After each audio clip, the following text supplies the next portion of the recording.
Hello दोस्तों, मैं हूं ओजेन और ओजेन स्मार्ट पाठशाला में आपका बहुत बहुत स्वागत है। भारत के स्वतंत्रता संग्राम, ये सुनते ही जहन में क्या आता है? 1857, है ना? मंगल पांडे, झांसी की रानी। लेकिन क्या हो अगर मैं कहूं कि असली सबसे पहली चिंगारी इससे करीब करीब 90 साल पहले भड़की थी। आज हम इतिहास के उन्हीं पन्नों को खोलने जा रहे हैं जिन्हें शायद जानबूझकर भुला दिया गया। तो फिर सवाल उठता है, भारत का पहला स्वतंत्रता सेनानी आखिर था कौन? स्कूल की किताबों में तो हमें मंगल पांडे का नाम पढ़ाया जाता है, पर क्या ये कहानी का पूरा सच है? शायद नहीं। आज हम बात करेंगे एक ऐसे योद्धा की, एक ऐसे बागी की, जिसने उस वक्त ब्रिटिश साम्राज्य की जड़ों पर हमला किया जब किसी ने इसके बारे में सोचा तक नहीं था। देखिए, ये दो तारीखें 1857 और 1771, दोनों के बीच आप सोचिए पूरे 90 साल का फासला है। मतलब 1857 के गदर से लगभग एक सदी पहले भारत के घने जंगलों में आजादी की पहली मशाल जल चुकी थी। ये था संथालों का विद्रोह, जिसे हम संथाल हूल कहते हैं। और इसका लीडर था एक ऐसा नायक जिसका नाम इतिहास की किताबों से मिटा दिया गया। तो आखिर कौन था वो दिलेर योद्धा? वो कौन था जिसने इतनी पहले इतनी बड़ी सल्तनत से टक्कर लेने की हिम्मत की? चलिए मिलते हैं उस शख्स से जो इस महागाथा का हीरो है। उनका असली नाम जो उन्हें जन्म के वक्त मिला वो था जबरा पहाड़िया। तारीख थी 11 फरवरी 1750। जगह आज के बिहार के जंगल। एक संथाल परिवार में उनकी पैदाइश हुई और ये जंगल ही समझिए उनका घर थे, उनका स्कूल थे, उनका ट्रेनिंग ग्राउंड थे। यहीं पर कुदरत ने उन्हें एक ऐसा योद्धा बनाया जिसे कोई हरा नहीं सकता था। तो फिर ये जबरा पहाड़िया तिलका मांझी कैसे बन गए? देखिए, ये नाम ही उनकी पूरी शख्सियत बयां करता है। तिलका पहाड़िया भाषा में इसका मतलब होता है गुस्से से लाल आंखों वाला इंसान। ऐसा इंसान जिसकी आंखों में अंगारे दहकते हों। और मांझी, ये कोई नाम नहीं, एक पदवी है, मतलब गांव का मुखिया। तो लोगों ने उनके गुस्से और उनकी लीडरशिप को देखकर उन्हें ये नाम दिया तिलका मांझी। और यही नाम आगे चलकर अंग्रेजी हुकूमत के लिए दहशत का दूसरा नाम बन गया। उनकी ट्रेनिंग किसी अंग्रेजी फौजी कैंप में नहीं हुई थी। उनका ट्रेनिंग ग्राउंड था खुला जंगल। जंगली जानवरों का शिकार करके उन्होंने बिजली जैसी फुर्ती सीखी। कुश्ती लड़ लड़कर शरीर को फौलाद बनाया और बड़े से बड़े, ऊंचे से ऊंचे पेड़ पर चढ़कर ऐसा निशाना साधना सीखा जो कभी चुकता नहीं था। लेकिन एक योद्धा के अंदर की असली आग वो तब जली जब उन्होंने अपनी आंखों के सामने अंग्रेजों और जमींदारों को अपने लोगों पर जुल्म करते देखा। बस उसी एक पल ने एक शिकारी को बागी बना दिया। और फिर तिलका ने अपने लोगों के उस गुस्से को, उस दर्द को इकट्ठा किया और उसे एक संगठित विद्रोह में बदल दिया। यहीं से जन्म हुआ संथाल हूल का। एक ऐसी क्रांति, एक ऐसा तूफान जिसने ईस्ट इंडिया कंपनी की बुनियाद हिला दी। तो ये विद्रोह शुरू कैसे हुआ? इसकी वजह थी 1770 का भयानक अकाल। एक तरफ लोग भूख से दम तोड़ रहे थे और दूसरी तरफ अंग्रेज अपना खजाना भरने में लगे थे। ऐसे में तिलका ने जो किया वो किसी हीरो से कम नहीं था। उन्होंने सीधे कंपनी के खजाने पर धावा बोला, उसे लूटा और सारा का सारा अनाज भूखे लोगों में बांट दिया। ये सिर्फ एक लूट नहीं थी, ये खुला ऐलान जंग था। इस एक काम ने तिलका को रातों रात अपने लोगों का हीरो बना दिया। और बस फिर क्या था?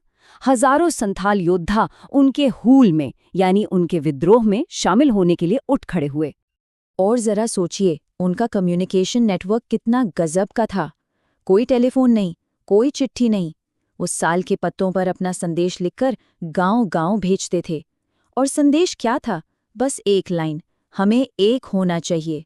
बाहर वालों के खिलाफ, जिन्हें वो दिक्कू कहते थे, एकजुट होने का ये पैगाम जंगल की आग की तरह फैल गया। उनकी सबसे बड़ी ताकत उनकी एकता ही थी। अब कहानी अपने सबसे अहम, सबसे रोमांचक मोड़ पर आती है।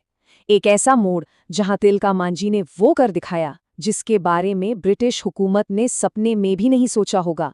एक ऐसा कारनामा जिसने पूरे साम्राज्य को हिलाकर रख दिया।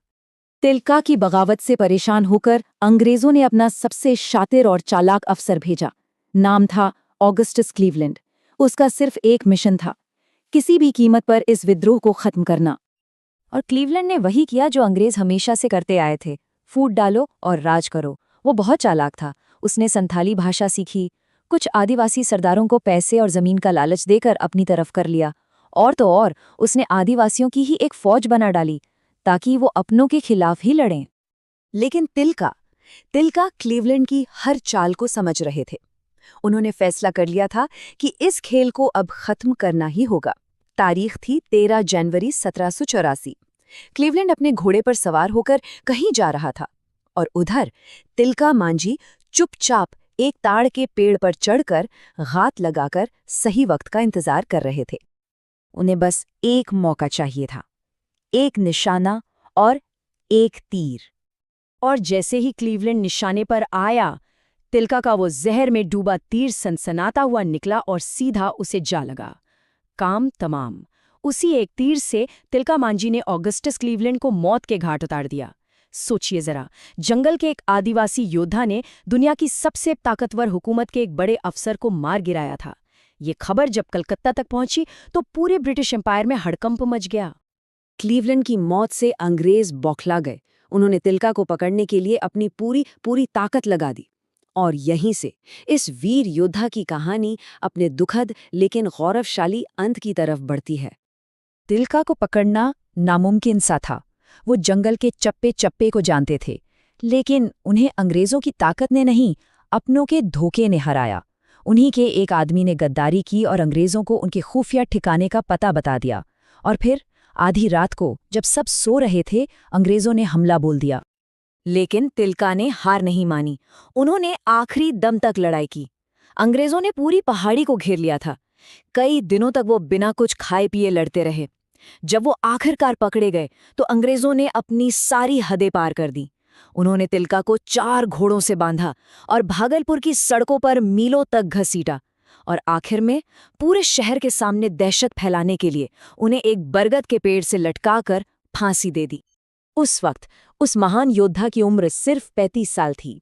एक जिंदगी जो पूरी तरह अपने लोगों और अपनी जमीन की आज़ादी के नाम थी, उसे इतनी बेरहमी से खत्म कर दिया गया। अंग्रेजों को लगा कि तिलका को फांसी देकर उन्होंने बगावत की आग हमेशा के लिए बुझा दी है, पर वो कितने गलत थे।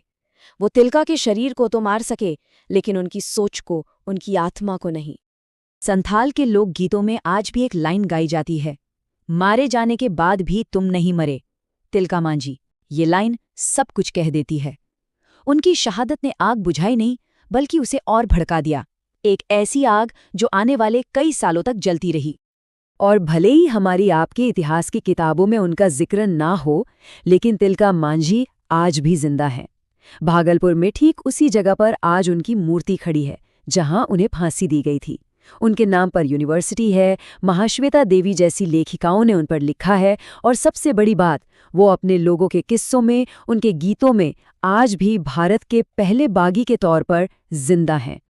तो हम वापस उसी सवाल पर आते हैं जहां से हमने एक किस्सा शुरू किया था। इतिहास कौन लिखता है और किसके नजरिए से लिखता है? तिलका मांझी की कहानी हमें ये सोचने पर मजबूर करती है कि क्यों हम कुछ हीरो को याद रखते हैं और कुछ को पूरी तरह भुला देते हैं। ये एक ऐसा सवाल है जिसका जवाब शायद हम सबको मिलकर खोजना होगा। तो अगर आप हमारी स्मार्ट लर्निंग जर्नी का हिस्सा बनना चाहते हैं तो आज ही चैनल को सब्सक्राइब कीजिए, इस वीडियो को लाइक करके अपना सपोर्ट दिखाइए, और हाँ, अपने सभी दोस्तों के साथ इसे शेयर करना बिल्कुल मत भूलिएगा। तो चलिए साथ मिलकर स्मार्टली सीखते हैं और साथ में ग्रो करते हैं। Thank you.